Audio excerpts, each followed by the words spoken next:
NDA కూటమి drugs వద్దు bro అంటుంటే డ్రగ్స్ తీసుకో బ్రో అని వైసీపీ నాయకులు అంటున్నారు. ఈ రోజు ఈ డ్రగ్స్ తీసుకోవటం వల్ల యువతలో ఆరోగ్యం అయితేనేంటి, సమాజంలో వాళ్ళ భవిష్యత్తు. ఈ రోజు మీరు గమనిస్తే మన ఆంధ్రప్రదేశ్ లోనే కాకుండా దేశం మొత్తం 30 సంవత్సరాల వయసులో ఉన్న వ్యక్తులు, యువకులు 190 మిలియన్లు అంటే వాళ్ళ ఆరోగ్యంతో చెలగాటమాడుతున్నారు. ఈ రోజు మీరు గమనిస్తే ఈ డ్రగ్స్ అనేవి ఎల్ఎస్డి, గంజా, ఎండిఎంఏ ఈ డ్రగ్స్ ఎలాంటి ఉంటాయంటే ఈ సైకో యాక్టివ్ డ్రగ్స్ అంటే మన బ్రెయిన్ పైనే దాని ప్రభావం చూపిస్తాయి. వీటిని స్లోగా ఇంజెక్ట్ చేసుకోవటం వల్ల మనకి శరీరంలో అయితేనేంటి నీడిల్స్ ద్వారా, లేకపోతే సిగరెట్స్ రూపంలో, లేదా దాన్ని వాటర్ కలిపి నోట్తో తీసుకోవటం వల్ల ఆటోమేటిక్ గా వాళ్ళకి ఒక సూడో ఊఫోరియా రావటం, దాంతో ఒక కిక్ రావటం. ఈ యొక్క డ్రగ్స్ లేదే ఆ పార్టీ అనేది రేవ్ పార్టీస్ కిక్ అయి ఉండవు. ఎందుకంటే ఈ రేవ్ పార్టీస్ వల్ల చాలా మంది యువతలు ఎలాగా వాళ్ళు గంజాయికి బానిసయ్యారు, డ్రగ్స్ కి, మాదక ద్రవ్యాలకి బానిసయ్యారు అనేది మనం చాలా పేపర్లోను,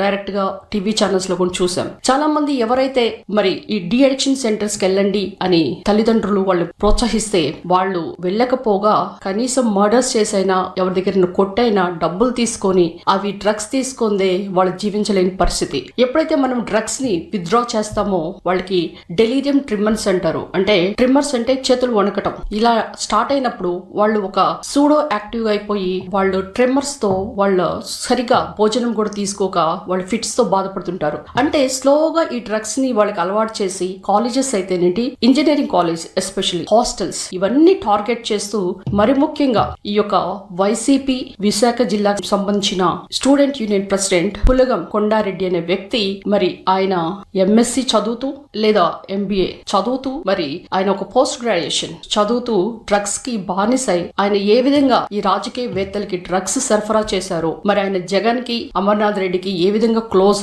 మరి ఆయన హయాంలోనే 5 సంవత్సరాలు మరి ఇంజనీరింగ్ కాలేజెస్ అయితే హాస్టల్స్ మరి యువతకి ఏ విధంగా డ్రగ్స్ సరఫరా చేశారనేది మనం గమనించాలి.